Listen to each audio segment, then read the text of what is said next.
Hi friends, ഇന്ന് ഗണേശ ചതുർത്ഥിയാണ് കേട്ടോ. അപ്പോൾ എല്ലാവർക്കും ഓഫൊക്കെ ആയിരുന്നു. അപ്പോൾ ഞങ്ങൾ എല്ലാവരും ഹോസ്റ്റലിൽ ഉണ്ടായിരുന്നു. അപ്പോൾ നമ്മൾ പ്ലാൻ ചെയ്തു അമ്പലത്തേക്ക് പോകാമെന്ന്. അപ്പോൾ ഞങ്ങൾ കുട്ടി കുട്ടി അമ്പലത്തേക്കൊക്കെ പോയി. നമ്മുടെ അടുത്തുള്ള ഒരു ചെറിയൊരു അമ്പലമാണ്, അപ്പോൾ അവിടേക്കൊന്ന് പോയി. അത് കഴിഞ്ഞിട്ട് നമ്മൾ നെക്സ്റ്റ് പ്ലാന് ഡയറക്റ്റ് ഒരു ഗണേശ ടെമ്പിൾ ഉണ്ട്, കുറച്ച് നടക്കാനുണ്ട്. അപ്പോൾ അവിടെ ഒരു ഗണേശ ടെമ്പിൾ ഉണ്ട്, അപ്പോൾ അവിടേക്ക് പോകാമെന്നാണ് കേട്ടോ. അപ്പോൾ പോണ വഴിയിലൊക്കെ ഇങ്ങനെ കുട്ടി കുട്ടി ഗണപതീസിനൊക്കെ ഇങ്ങനെ വിൽക്കാൻ വെച്ചിട്ടുണ്ടോ. കാരണം ഇന്ന് എല്ലാവരും മേടിക്കും. അപ്പോൾ പോണ വഴിക്ക് എനിക്ക് സ്റ്റോറി പറഞ്ഞു തരാണ്. Then Shiva came. Then Ganesha told, "Stop! Don't come. If you come, I will ready to fight with you like that." Okay. Shiva don't know who is he like that. He was got angry. Then he was like, "Who are you to tell me like that?"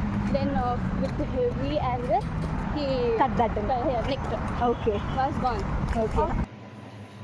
അപ്പം എനിക്കിത് അറിയണ്ടായിരുന്നില്ല. ഈ കഥ കേട്ടിട്ടുണ്ട്, പക്ഷേ ഇതിനോടനുബന്ധിച്ചുള്ള കഥയൊന്നും എനിക്ക് അറിയണ്ടായിരുന്നില്ല. അപ്പോൾ സിന്ദൂർ എനിക്ക് എല്ലാ കഥയും ഇങ്ങനെ പറഞ്ഞു തരായിരുന്നു.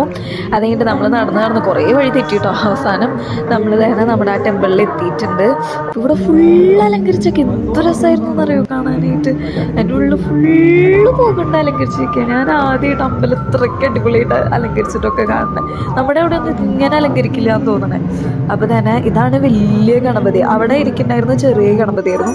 ഇതിൻ്റെ ഇവിടെ വലിയ ഗണപതി. അതിങ്ങനെ കുറേ ഇങ്ങനെ ഫ്രൂട്ട്സ് ആയാലും എല്ലാ ഐറ്റംസൊക്കെ വെച്ചിട്ട്, മോദകമാണ് ഏറ്റവും ഫേവറേറ്റ് ഫുഡ്, അതൊക്കെ ഇരിക്കുന്നുണ്ട് കേട്ടോ. എല്ലാ ഐറ്റംസ് വെച്ചിട്ട് പൂജ ചെയ്തു. അങ്ങനെ നമ്മൾ അവിടെയൊക്കെ തൊഴുത് കുറേയൊക്കെ വരച്ച് വെച്ചിട്ടുണ്ട്. അങ്ങനെ അതൊക്കെ ഇത് നല്ല രസമുണ്ട്. ഇത് ബ്ലെസ്സിങ് നമുക്ക് കൂടുതൽ കിട്ടാൻ വേണ്ടിയിട്ടാണ് ആ മണി അടിക്കുന്നത്. അപ്പോൾ അതൊക്കെ ചെയ്ത് നമ്മൾ പ്രസാദമൊക്കെ മേടിച്ചു.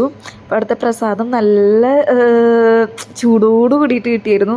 ഇത് റൈസ് ബാത്ത്, വെജിറ്റബിൾസൊക്കെ ഇട്ടിട്ടുള്ളത്, പിന്നെ റവ പായസം ഉണ്ടായിരുന്നു, അതുപോലെ തന്നെ കേർഡ് റൈസ് ഉണ്ടായിരുന്നു, പിന്നെ നമ്മുടെ ലഡുവിൻ്റെ ആ സാധനമില്ലേ അതുണ്ടായിരുന്നു.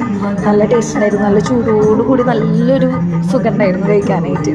ഉള്ളിൽ നല്ലൊരു ഫീല്, നല്ലൊരു രസം ഉണ്ടായിരുന്നു. അതൊക്കെ കഴിച്ചു. അങ്ങനെ നമ്മൾ പിന്നെ തിരിച്ച് പോകാമെന്ന് വെച്ചിട്ട് അപ്പോഴേക്കും ടയേർഡായി. നമ്മൾ 11:30 ഇറങ്ങിയതാണ്.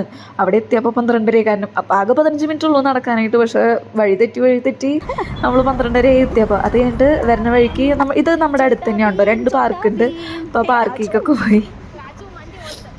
അങ്ങനെ അതൊക്കെ കഴിഞ്ഞ് ഞങ്ങൾ തന്നെ അവിടെ ഇരിക്കാനുള്ള സ്ഥലത്തൊക്കെ ഇരുന്ന് കുറച്ച് ഫോട്ടോസും കാര്യങ്ങളൊക്കെ എടുത്തു. അങ്ങനെ പോണ വഴിക്ക് ഒഴുകണ സാധനങ്ങളൊക്കെ കണ്ടുട്ടോ. എനിക്ക് വെച്ചിട്ടുണ്ടെങ്കിൽ അതൊക്കെ ഭയങ്കര ഇഷ്ടമാണ്. അപ്പോൾ അവിടെ നോക്കിയപ്പോൾ അതൊക്കെ ചെയ്തു. എനിക്ക് എല്ലാവരും നോക്കുന്നുണ്ടായിരുന്നു കേട്ടോ. പക്ഷെ അത് ചെയ്യാനുള്ള ഒരു ആഗ്രഹം നടന്നു. നല്ല രസമുണ്ടായിരുന്നു. പിന്നെ നമ്മൾ കുറച്ച് ഫോട്ടോസൊക്കെ എടുത്തു. അതാണ് കേട്ടോ ഇത്. അപ്പോൾ അത്രയൊക്കെ ഉള്ളൂ. ബൈ.